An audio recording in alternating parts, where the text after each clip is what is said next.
So let's give it up for him. All right. Hello.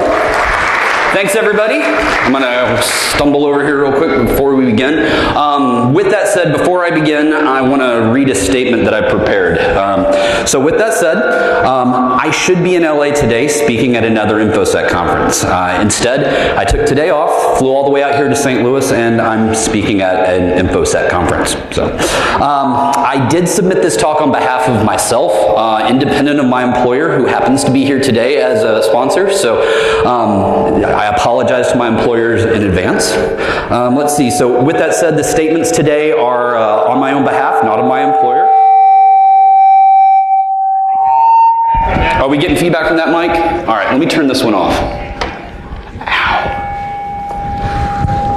So first lesson of today's talk is about microphone management. All right, can y'all hear me now? No feedback?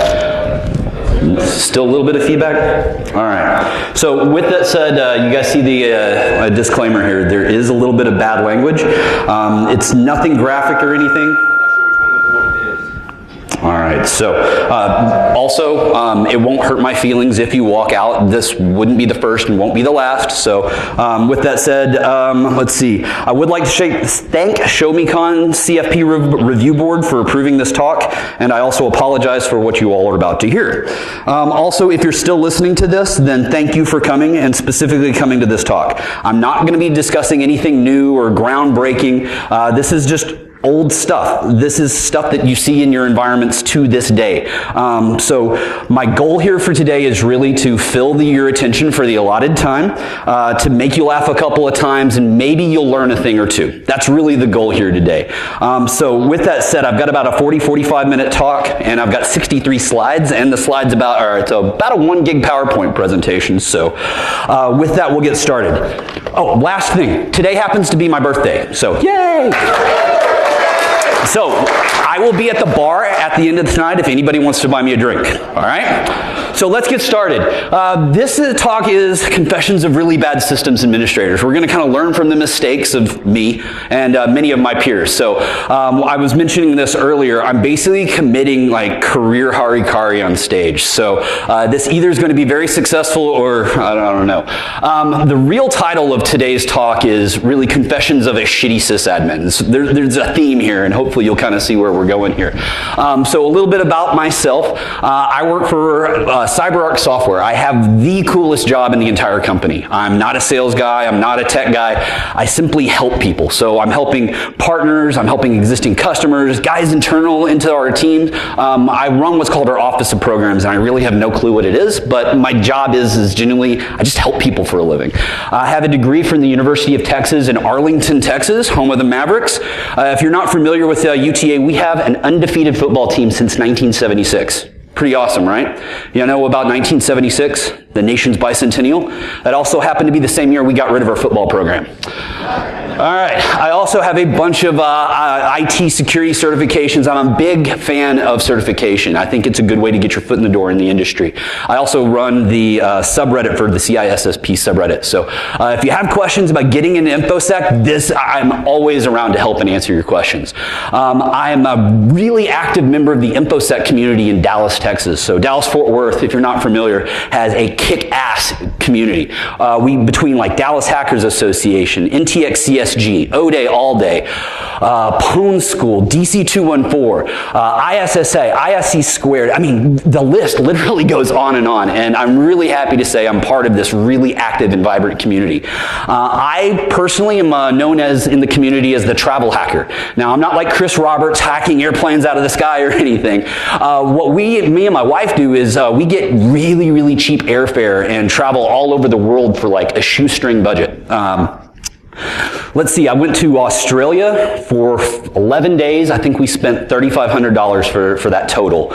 We did Easter Island for, again, I think 9 days for, gosh, like $1,100. And just recently, literally 48 hours ago, I just got back from Liberia, Costa Rica. We spent 5 days there, and including food, airfare, lodging at this resort, I think we paid $700 for the 4 of us. So if you want to learn more about travel hacking, I'll be more than happy to talk to you about that later. But more than anything, beyond all that, I was a former shitty sysadmin, all right? So before I was a shitty sysadmin, I was a shitty help desk agent. And this is really where I learned a lot of the mistakes and the faux pas that I've made in my career. And hopefully you've seen these in the past and hopefully won't commit these again. So this talk is unlike a lot of the ones you've seen previously. These are kind of little visual cues that will help me spur my memory and then tell you some more stories, okay? So let's start talking about Helpdesk and where we started making our mistakes, and that's in the password. I remember this very clearly. It was November 2004. George Bush had just defeated John Kerry in the election, and the first password that we were supposed to give out to our end users when we reset their password was close. Now remember, this is the fall of 2004. So what would our password potentially be? Fall 2004. You see, the problem is that seasons change roughly around the same time as your 90-day password policy. So I guarantee in that organization where I was working, there are still passwords out there that are probably like summer 2019. So again, if you're an attacker trying to spray an organization, using these default passwords was the first thing I made as far as mistakes. Now, you've probably seen something similar to this in your social media. Find out your Star Wars Sith name or whatever by entering this sort of information and sharing it with your peers. You don't realize you're sharing all this secret password reset information potentially. So just be aware of your online presence. Along that same lines, if you know Ed Scotus, he literally wrote the book on pen testing. He has a great story about disclosing sort of password information. He was talking about a pen test where they just owned the hell out of this superintendent of a school district. The way they positioned it was they wrote an interview as a school child, interviewing the superintendent as if they were writing a report. So some of the questions were, what were your parents' names? What was your first pet name? Things like that. And this guy totally just spilled the beans. So be careful of what you're exposing to the public in whatever you're doing. This is kind of on the same lines of password questions. These aren't really security issues, but I had to share it with you. Where I worked at a long time ago, we allowed our end users to create their own secret questions, and some of them were just awesome. So here's just one of them. This one guy was really cute, and he decided to play that he was hard of hearing. So he had to make the person on the other end repeat the question over and over again, starting really quiet until the point where basically they're just yelling the question. So what was a good question that would just really make a data center just die laughing? Well, this was what it was. Who's your daddy? So the person was like, what? I'm sorry, I don't hear it. And so the help desk person was basically screaming, who's your daddy? Before the end of the day. And the answer was me. Now, this was another one. This guy was just real creep, but I swear this really is his question. The question that he came up was, what are you wearing right now? And yeah, but it gets even better. And I swear, by the way, if you haven't figured this out, I love stupid GIFs and animated GIFs and memes, okay? So that's basically what this whole presentation is. So I found a GIF, and it was the best one because it literally was his answer, all right? So the question is what are you wearing right now? That is totally inappropriate. So that was actually his answer. So anyway, but the point here is that you need to be careful of the questions that you're disclosing. If they're easily being able to disclose, they're probably not good security questions. All right, so I'm going to move forward to actual real confessions and things where I see security being prevalent here. The first is the concept of TLAs, 3-letter acronyms. If y'all familiar with that, right? We're in security. It's all about TLAs. The first one I want to introduce is the topic of an SLA. Does anybody know what an SLA is? Service level agreement, right. This is the metric in which contracts are defined. If you don't meet your SLA, then you haven't done your job, right? Well, when I was in Helpdesk, we were measured by another TLA. This one's called an FCR. Anybody know what FCR is?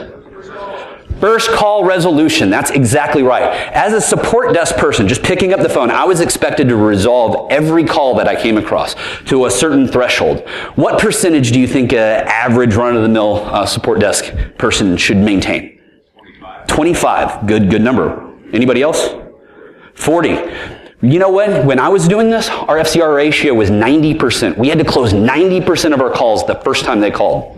So think about this from a social engineering perspective.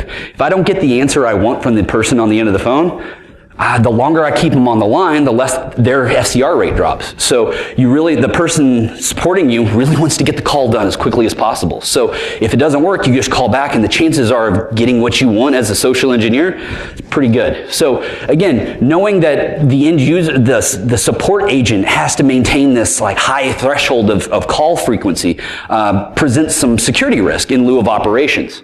All right, so this is really where I started losing my taste for humanity and progressed up the ranks of Helpdesk. I went from Helpdesk 1 to 2 to team lead, and ultimately I became a sysadmin. This is really where I think we learned a lot of our security mistakes. I became the master to prod, really who controlled the keys to the kingdom, right? And this is where I was introduced to the 3 envelopes that have saved my career time and time again. I'm going to teach you this strategy over the course of today's talk, and hopefully this will save your careers as well. All right? What you see in a lot of IT organizations is there's lots of players in the organization, and we all have a common view of systems administrators. Yeah, we're not too highly looked upon, except for maybe ourselves, right?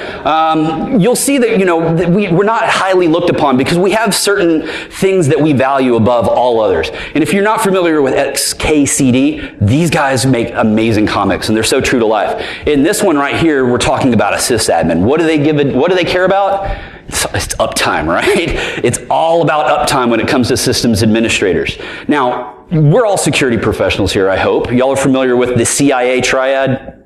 Come on, let's all say it together. It's confidentiality, integrity, availability, right? When it comes to systems administration, not security, they operate on a whole different triad, all right? Y'all familiar with the AAA triad? Nobody? It's all about availability. Availability, availability, availability. That's what they're concerned about. And so my point here is as systems administrators, people think of us as, we know all the answers. We're the technical folks. But in all honesty, we're really just treading water. We're trying to keep our head above the ground and just keep the systems running. However the hell we do it, right? So when you saw my intro slide, you saw my hacker handle. It's Rainmaker, and I'm not really that fond of it, but I really believe that the best hacker handles are given, not chosen. And that one was actually bestowed upon me. Most people think Rainmaker, that's like money, money, dollar, dollar, whatever. No, it's more the traditional term, the Native American rain dance to save the day. And my VP at the time gave me the term Rainmaker, and it never went away. Basically, we did a data center move, and our whole network did not come over like it was supposed to. Production outages across the board, and somehow I got it up and working. Thus, I got the term Rainmaker. I have no idea what the hell I did to get it up and running online, but hey, but that's how the name stuck. So one of the lessons learned today is when you're making changes on a production environment, don't do multiple ones at the same time, because you can't attribute one to actually correcting the issue. Make changes very scientifically, okay?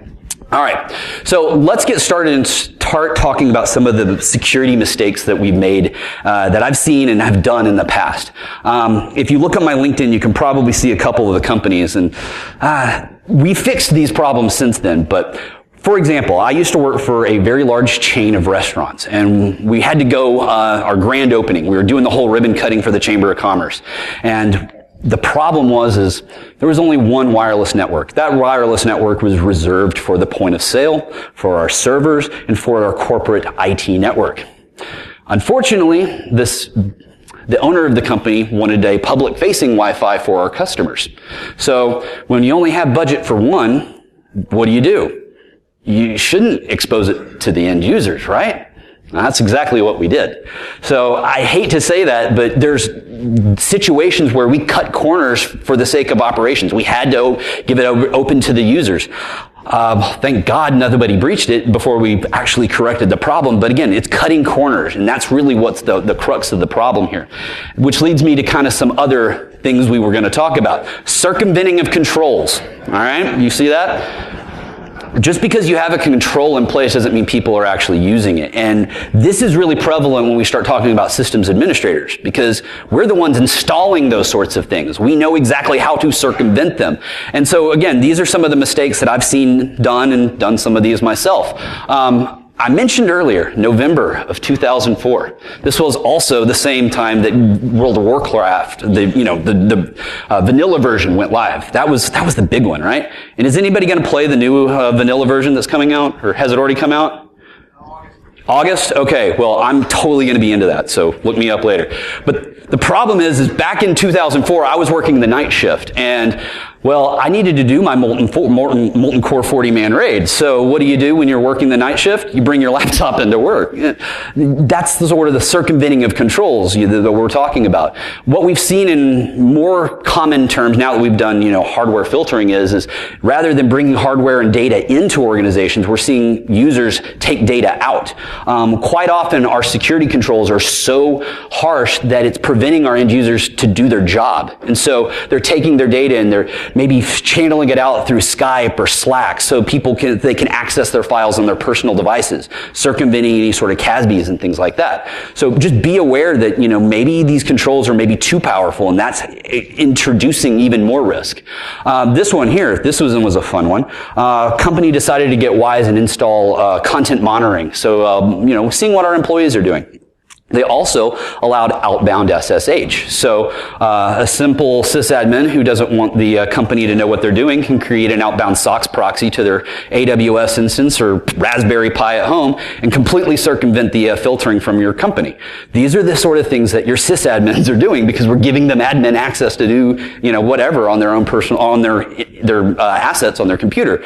So again, probably the people that are installing these controls are also the same ones that are circumventing them. Another one, this one was pretty funny. I hate my keys. I am the most forgetful person. I tell people that I have the short-term memory of a goldfish, and it's probably true. I forget my keys with my key fob all the time, and so what we would end up doing is, because of network segmentation, we would allow for multi-factor to access our PCI environment at the time. Rather than having to use my key fob to get in, I happen to also be the VMware admin. So we just jump on vCenter, get console access, completely circumventing the MFA. Those are some of the controls that we got to talk about, and that's what we have to do, is watch and monitor our systems admins because they're, again, circumventing the controls we put in. Another one here is we're lazy. That's why we got into technology, so our machines can do the work for us. Many a time have I set a job off and walked away with the computer unlocked. That happens more than I would like to admit in the past. So what we ended up doing was we created a distribution list called Donut. And I love this. And this is such a simple thing because it gamifies the process. If you happen to find a machine that's unlocked and you're able to send an email from that user to this distribution list, they're obligated to bring donuts in the next day. Yes. If you've ever wanted to see a grown man clear 3 cubes in rapid succession to get to his unlocked computer, that's how to do it. So also here you can see from our lazy sysadmin is, the machine's unlocked. This is something that, again, now that I've learned and, recovered from my mistakes, I used to let vendors come into my network unencumbered. We might monitor them for a little bit, set up a go-to my PC session so they could get onto the systems, but was the sysadmin actually watching them? No, I was probably having a smoke break or talking to Sally in accounting. The point being is I wasn't watching our vendors and our third parties accessing our systems and just exposing our organization to who knows what. Same thing is applicable with Target. Their breach came from an external vendor. So, exposing our vendors to our network unsecurely is not entirely the best. Also, this one, you see the forest and the tree here, right? This kind of teaches me or tells me about responding to alerts. One of my jobs previously was a tripwire responder, responding to the alerts that came in, and there were just so many. So what did we do because we had just so many alerts? We just ignored all of them. The problem is you can't see the forest through the trees. We're tripping over ourselves. So pay attention to the alerts. Tune them down because otherwise you're just getting a bunch of crap and there's no value in it. So tune your logs and make sure. Let's move forward. I think this video will play. I don't know if the audio will, but you can probably get the gist of this. Anybody watch Saturday Night Live? Anybody know who this is? Nick Burns, your company's computer guy. So In the process of being a sysadmin, not only was I a gigantic asshole to my customers like Nick, but you'll notice that Nick's logging on to the machine on behalf of the user. Remember? Move! Yeah. What he's doing is, in this circumstance, is, putting in his own password potentially. And so, now that I've learned about this, what he should have done is, after, messing with Jennifer's computer here, rebooting, making sure that, Nick's credentials aren't stored in memory. So the point here is be nice to your end users, and if you're going to log on to a machine, make sure that, again, the NTLM2 hash is stored in memory. So hypothetically saying Jennifer's machine got like a keylogger or a RAM scraper. If I go over her machine, log in to a machine, well, now my creds are in her memory, exposing it. So be aware of that. All right. Moving forward, passwords. You see this is a password recycling here. Then an island of trash in the background, because that's what we're doing here when we recycle passwords. It's trash.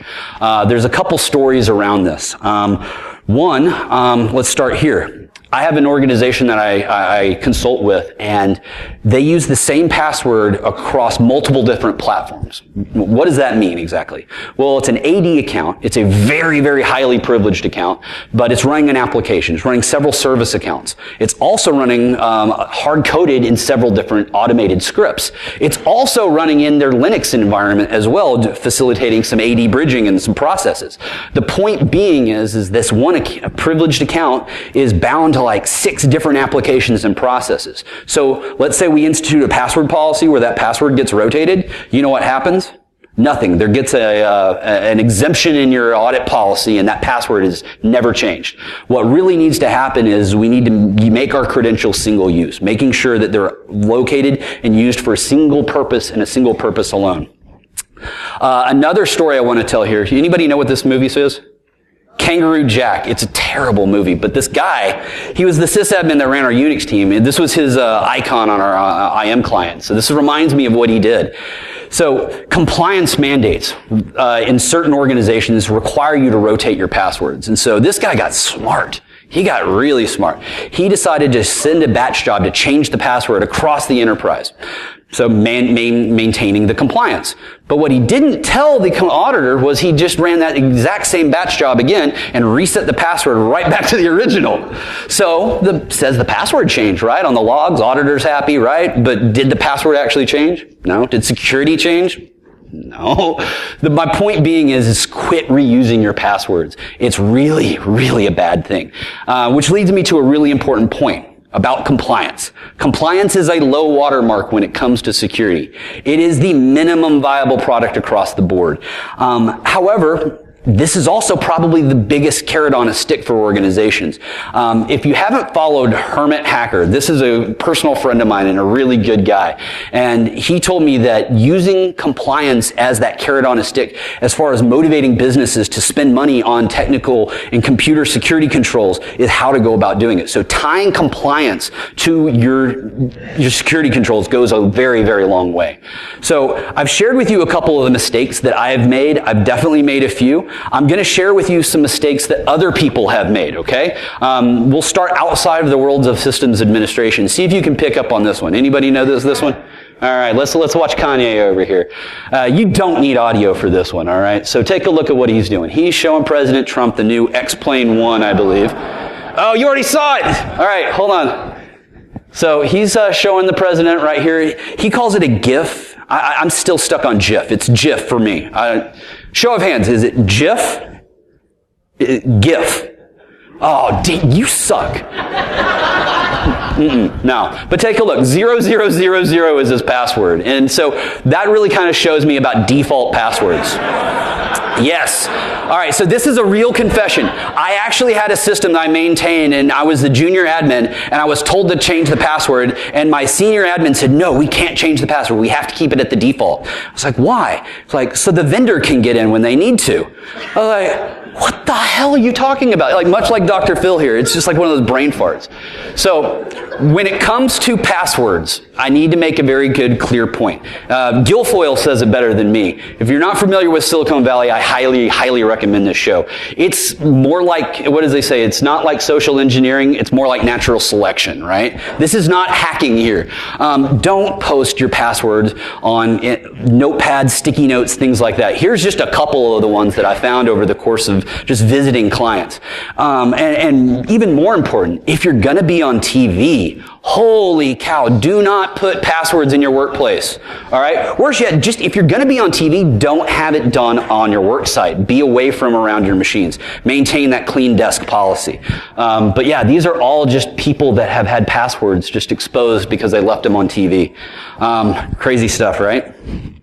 All right, so let's talk about misconfiguration. If you think about it, there's more security incidents due to misconfiguration than there are security vulnerabilities. There's way more people installing applications than actually developing them. And so what you're seeing here is Gartner says it really good, that 99% of cloud security failures will be the customer's fault by 2023. It's not the S3 that's compromised, it's the configuration settings. So we have to make sure that we're doing our deployments, we're doing our work diligently. Otherwise, we're exposing our applications to undue risk. All right. So again, it's the configuration that's really the scary part. All right. Now, who here is familiar with Trufflehog?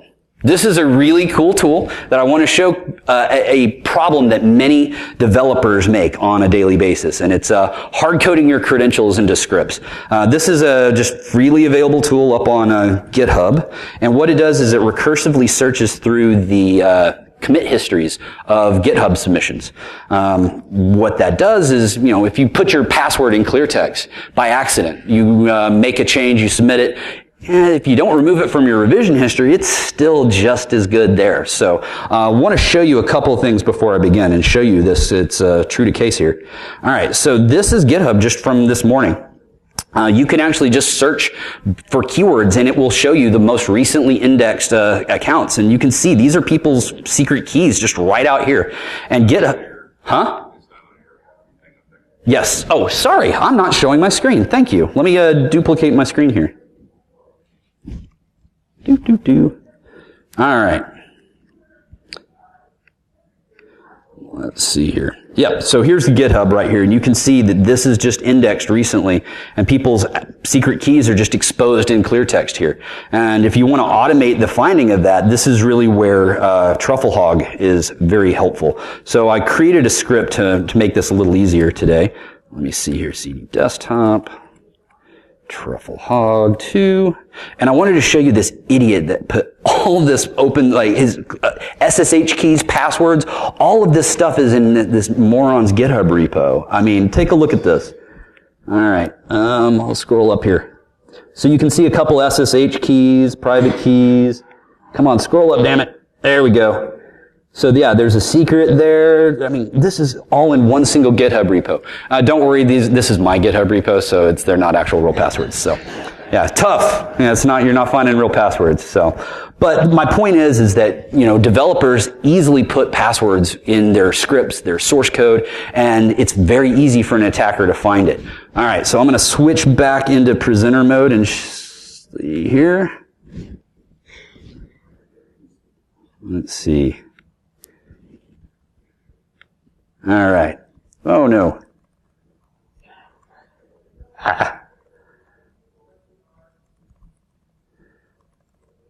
That's the last time I'm leaving the screen here, so we're good there. All right, so there's, all right. All right, so let's keep moving forward. We got Mr. T here talking about April Fools. This is a real story that happened in one of my organizations. Well, we had a web developer that was let go, and he was not too happy about it. So, as one of the last things he did before leaving the organization was planted a time bomb on the e-commerce site. So, at some predetermined time when he was long gone, it was like 9 months after he left, the time bomb executed. It just happened to coincide with April Fools. So what happened was it was actually a fairly benign logic bomb. It basically was a JavaScript that inverted the screen. So it looked like you were looking at everything upside down. happened, like I said, on April Fool's. So what happened is the company played it off like it was an April Fool's joke. But in reality, InfoSec was running around with their heads cut off, freaking out. So I thought that was an interesting one. Nothing really came about it, but again, this just shows where, potential risks exist in your processes. This one here, this is a good one. I had a client of mine that we were doing an assessment of their privileged accounts. What CyberArk does, we work on privileged account security. So your most important passwords, like domain admin accounts, need to be managed really aggressively. And we found this domain admin account. It was a systems admin account that was running a service. And it wasn't just a regular domain admin account. It was the guy in the room that was I was giving the presentation to. And let me quote him word for word. I think he said, "I'm not calling you a liar. I just don't believe a word you just fucking said." Yeah, that really makes you scared, right? So I did what any rational human being would do, and when I showed him that fact that he was using his own account to run this service, I handed him the HDMI controller and said, "Let's log on to the box and take a look." It was amazing. Within like 10 seconds, this guy turns bright red, redder than the guy's shirt in the back, and it was awesome. He said, "I'm so sorry." But the point is this guy was running, service accounts with his own admin account. In the event that these service accounts are running, that meant that those credentials are stored in memory. So in the event that that machine was compromised, an attacker would have access to his domain admin account. Pretty scary stuff, right? Now, this is one that I shouldn't have to tell you, but I'm going to do it anyway. You shouldn't be surfing inappropriate content at work, right?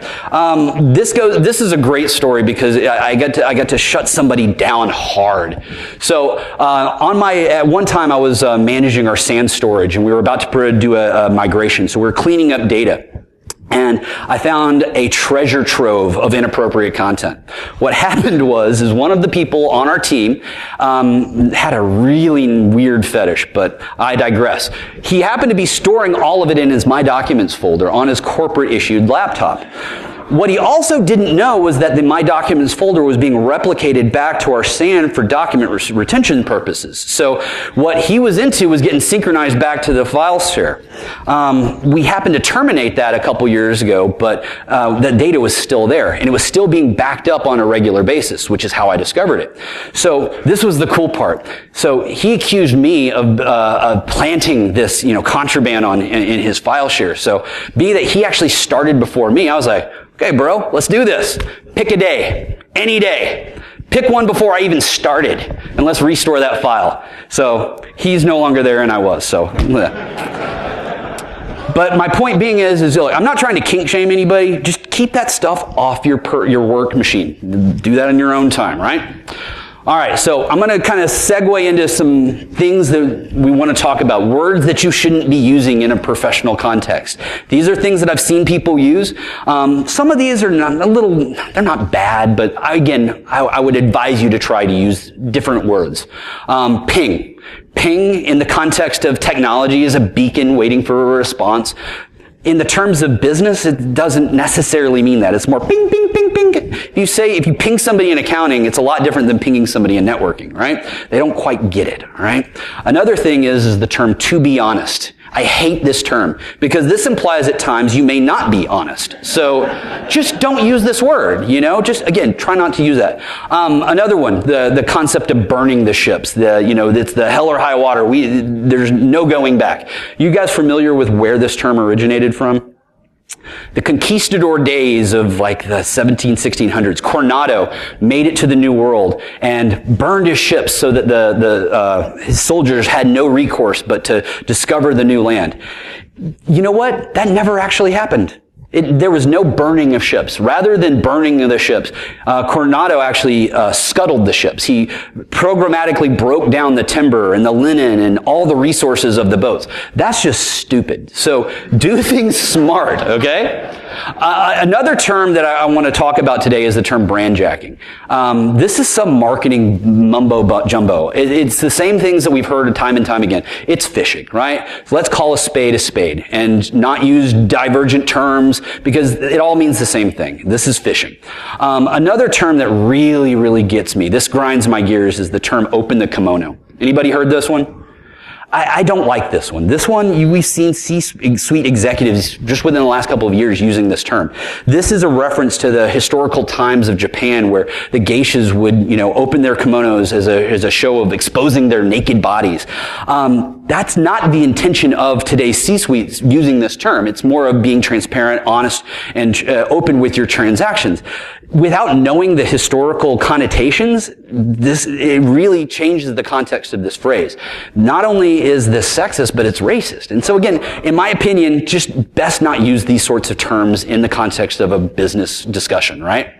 Another one that I really want to talk on, and I think this is a really good opportunity to talk about this, is using the term hacking in relative to criminal actions. You know what? There's a lot of hackers in this room today, and none of you, well, I hope none of you are legitimate criminals. Hacking is not a crime. This is how we're finding these flaws. And along with the whole concept of the hacker in the hoodie and the face mask, these aren't hackers. You want to talk about what real hackers look like? These are real hackers. Well, they may not be. This is not a real person.com. These are just computer generated people. These are the criminals that we need to be protecting, not against these sorts of folks, So I've kind of shared with you a bunch of the terrible things that I've seen in my past as a systems administrator. I want to share with you a couple of things that are actually good things that you can take away. One was just using common sense, being able to really protect an organization from ransomware. Somebody in accounting really shouldn't be running, bash shell scripts or, VB scripts. So disassociating that type of extension to something like WordPad. And so it is just a really easy way to go about doing that. And yes, that is a base 64 Easter egg there. So another thing that you can do is changing the default installation path. Just going from C to D. What does that do? From a security perspective, a lot of the script kiddie tools are looking for default installation paths, default registry values, things like that. And so by just deviating even something as small as that, you can actually break some of these automated scripts. Now, let's be honest, if we've got an APT in the house and they're actually doing byte by byte, file by file scans, this isn't going to help. But if we're talking about some script kiddie stuff, yes, this will help. Also, from a systems administration perspective, this will actually, by breaking out your OS volumes and your data volumes, will actually shrink your data backups too. So it's a win-win. Another thing is the personal relationships in being in a career of a systems administrator. You can see these are some guys I used to work with at Fossil that are now, we've gone our separate ways, but I still run across these guys as clients. I'm not going to tell you where, but this is a government facility. I mean, that's crazy, right? These are my two best friends. We used to work together. Between the three of us, we have 17 girls. Yeah, I know. There's like no Y chromosomes that were produced at all. But these are some of my best friends that I wouldn't have had if I didn't have a career as a systems administrator. And then we wouldn't have the awkward hugs from Jason too. So, by the way, if you haven't got a chance, Jason's doing a talk later tomorrow, I believe, and it's going to rock your socks off. So I want to give credit to him. And also, if you can see, we can have fun on the job too. Anybody seen American Psycho? Yes, so you get that reference right there, feed me a stray cat. Yeah, so I changed all the payroll systems to say feed me a stray cat for a day just because I wanted to. So I've kind of talked about, being a shitty systems administrator. I really do believe that the shittiest of systems administrator can also become one of the best security professionals. Because again, we've made these mistakes. We know how the corners have been cut. We know where the skeletons are buried. And so this kind of allows me to segue into how to get into InfoSec and how to get into security. I get a question a week online from people. And so one of the questions I really get a lot is the concept of should you go for experience or should you go for certification? I kind of believe in both. I mentioned that, I'm an adamant fan of ISC squared and CompTIA and all the different certifications. There's a method to it. Anybody know who this guy is here? Dave Ramsey. I love Dave. Dave got me out of 60 grand in debt.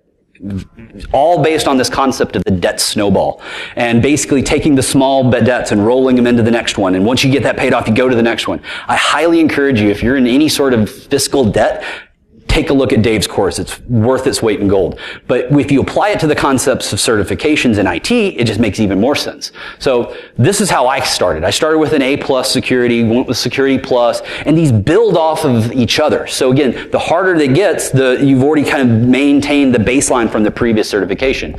So I went from the SSCP to the CISSP, and then there's all these different other ones that you can get. Now, this is just a handful of governing bodies. There's so many other different ones. But these are the ones that really go into the Crusader defensive style. Now, if you want to go into more of a red team offensive certification track, there's also a different certification track you can do as well. These are just a handful. But if you really want to hone your dark wizard skills, definitely go down the route of a couple of these certifications. OSCP and OSCE in particular are really good ones. But there's a problem with certifications. They're only as good as the paper that they're printed on. So if you're going to get any of these certifications, know what the hell you're talking about and demonstrate that, okay? So in lieu of doing a Q&A today, I wanted to kind of make this an opportunity to kind of have you share with me and the rest of the people today a couple of your confessions, a couple of these stories of mishaps that you may have done in your career and lessons learned from that. So if you don't mind, if you've got to share with the class, I think anybody want to just share with us, sir, right here up in the front. Tell me one of your confessions here.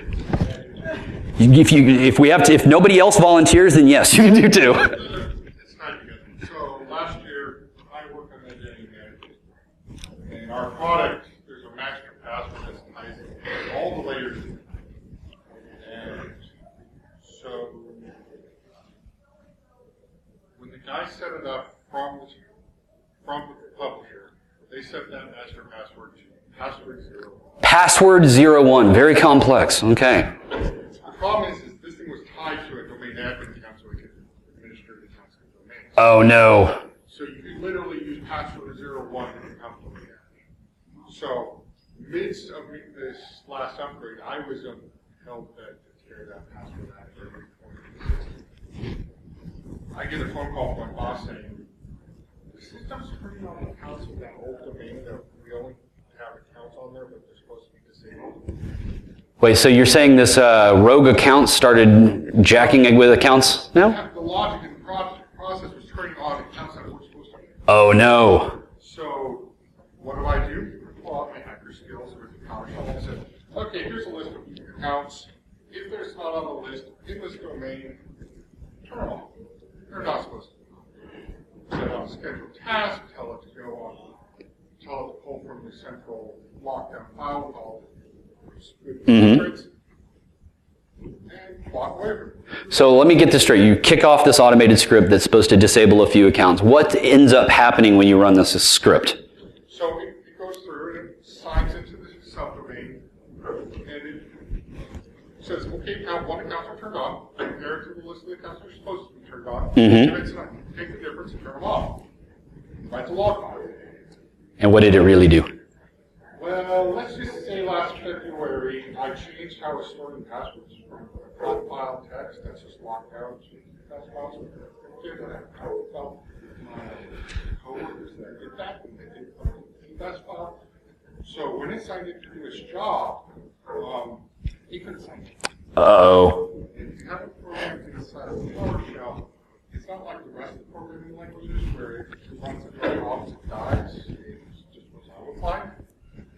So it turned off everybody in the primary domain. So you shut down everything in the production domain by accident from running the script. Yeah. We need to, yeah, thank you. And a question, are you still, at the time, were you still employed after this event? Yes. Wow, that's even more impressive. Because I have a log to prove that it was the script, and it was,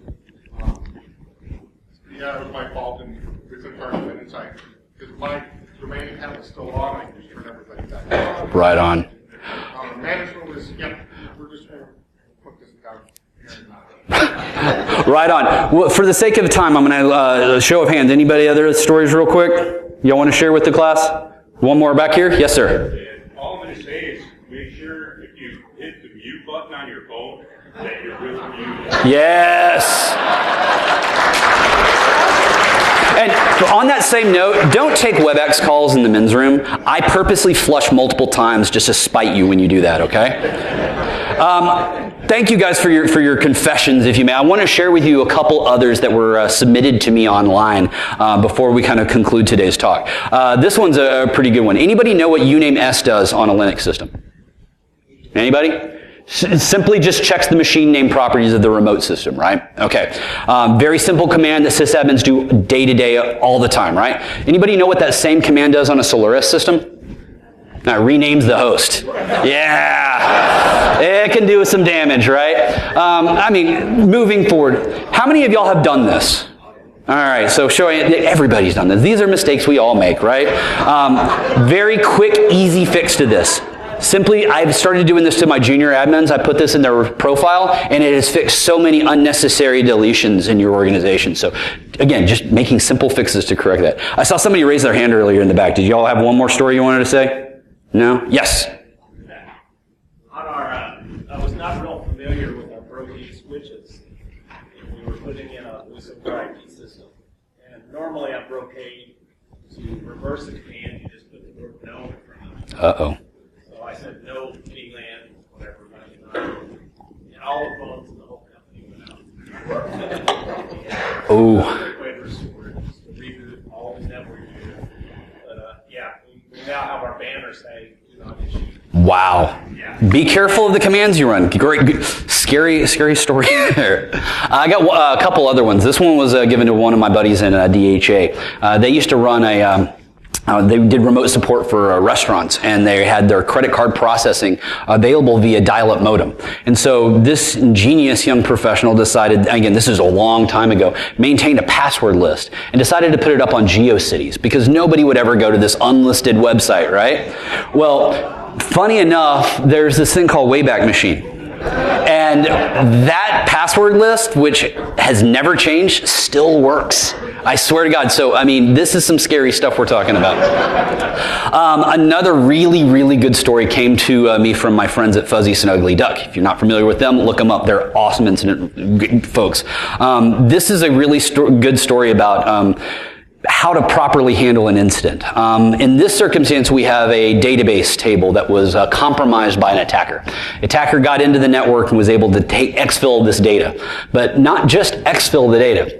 The attacker decided to be smart and basically planted their own canary back in and replaced one of the records in the database table.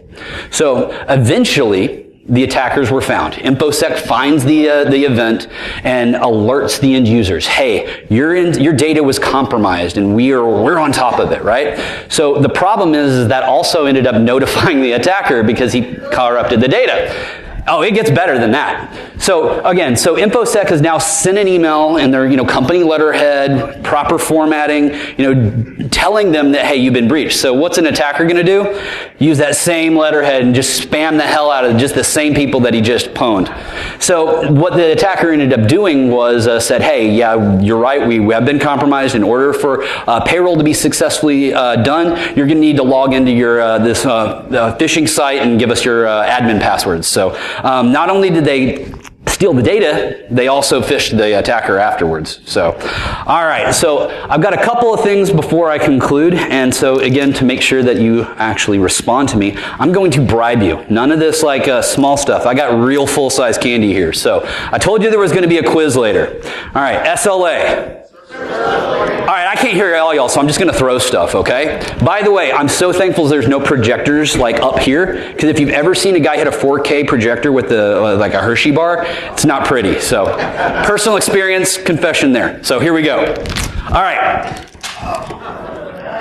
Service level agreement. FCR. Yes, good job. CIA? All right. AAA? All right, let's see if I can get a spiral on this one. Good job. All right, and I just wanted to put this in there, so. All right. So again, wrapping up, guys, just a couple of things before I finish. Prioritize your security over operations. It's an important thing. Don't cut corners. It's kind of important. The fact is that the systems administrators, these are the people that we're trusting to install these solutions. They're probably the people that are circumventing them. So let's watch our watchers, right? Be aware that, just because the application may be secure, maybe the installation itself isn't. So be aware that misconfigurations are, in jeopardy as well. And the fact of the matter is we're sysadmins. We're humans too. We're lazy. We make mistakes. There's errors that happen. Risk is everywhere.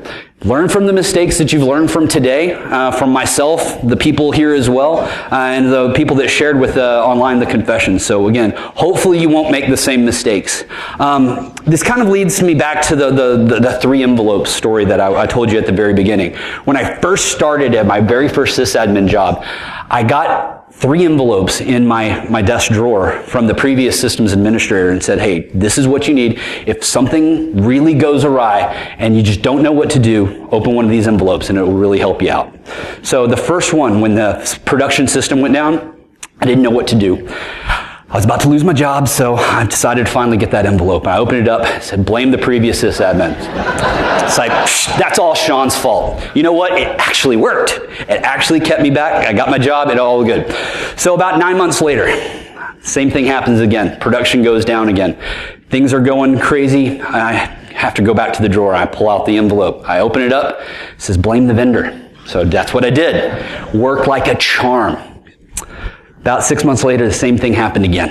So again, going back to my trusty envelope, I open it up. It says, prepare 3 envelopes. Yes. So that concludes my talk. Thank you so much, everyone. I appreciate it.